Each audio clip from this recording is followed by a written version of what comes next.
जा रहे हैं। आज कल की वीडियो है, 3 गैर मुस्लिम लड़कों ने मिल करके कॉलेज से बच्ची को बुलाया और उसको मार करके स्कॉर्पियो में ले गया।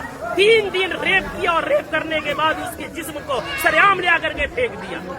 आए दिन ये खबरें आ रही हैं।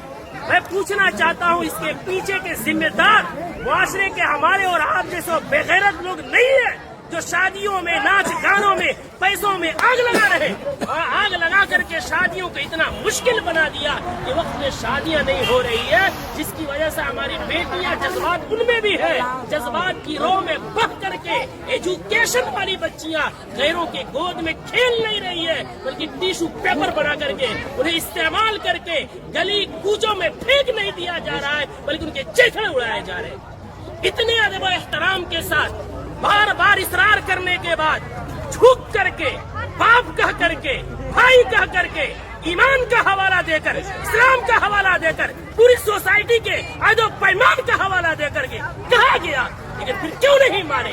जुर्रत की बात है, हिम्मत की बात है। आखिर वो हिम्मत आई कहाँ से कि पूरा मुआशरा बाइकाट कर रहा है? आप नाच ला रहे हैं, चौक पे नचा रहे हैं, पूरा बस्ती इस गुनाह से बचना चाहता है।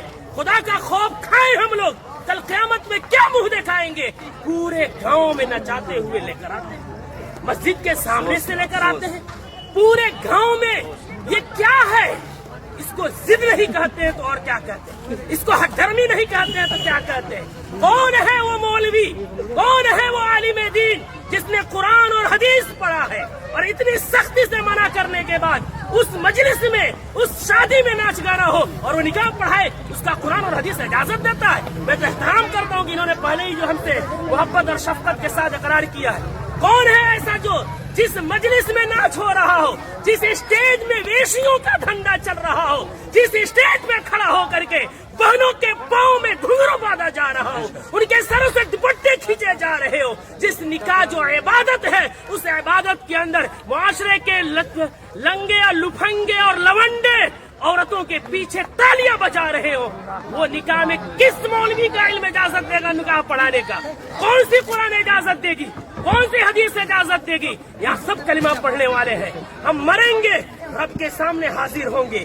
दुनिया की बात छोड़े, हमें ये खौफ क्यों नहीं आता कि निकाह एक इबादत है, नमाज भी इबादत है। नमाज में अगर कोई गाना बजाए, नमाज का मजाक है। निकाह में कोई गाना बजाए, वो निकाह का मजाक नहीं तो क्या है? जो मौलवी कुरान की आयत पढ़ेंगे उनका मजाक नहीं तो क्या है? हदीस पढ़ेंगे, उनको पैरों की ठोकरों में रखना नहीं है तो क्या है?